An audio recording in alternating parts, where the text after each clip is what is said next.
Pozdrav svima! U današnjem videu predstavljamo vam traktor Deutz-Fahr model 5110G GS. Maksimalnu snagu od 106 konja izvlači iz vrlo štedljivog vodom hlađenog 3,8 litarskog četverocilindričnog Common Rail motora Euro 4 norme. Idealan prijenos za korištenje te snage traktor ima zahvaljujući high-low mjenjaču sa ukupno 20 brzina naprijed i 20 brzina za kretanje unazad. Mjenjač ima dvije grupe sa po 5 brzina te mogućnost cijepanja svake brzine pod opterećenjem. Brzina kretanja kreće se u rasponu od 2 km/h pa sve do 40 km/h. Uz pomoć elektronske regulacije motora maksimalnu brzinu od 40 km/h postiže već sa 1900 okretaja motora, što pak omogućuje značajnu uštedu goriva prilikom transporta.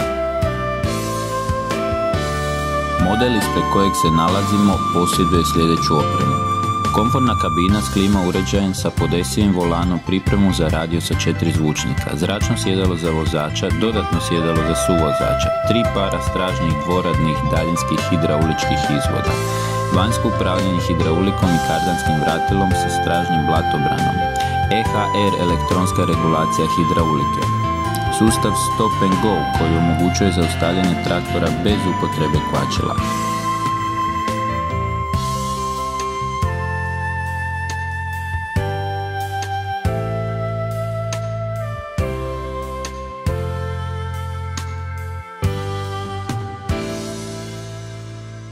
Prema vašim potrebama moguće je traktor opremiti s još opreme, na primjer prednjom hidraulikom i kardanom, nekim od sistema kočenja za prikolice itd.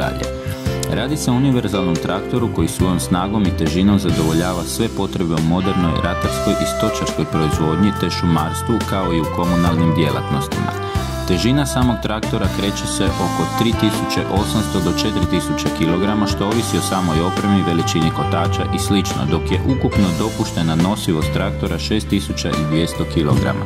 Serija 5G kreće se u rasponu snage od 88 do 116 konja, te su moguće sve varijante traktora od potpuno mehaničke pa sve do potpuno elektrohidrauličke verzije. Zahvaljujući navedenom moguće izabrati najbolji omjer cijene traktora za vaše potrebe u svim granama poljoprivredne proizvodnje.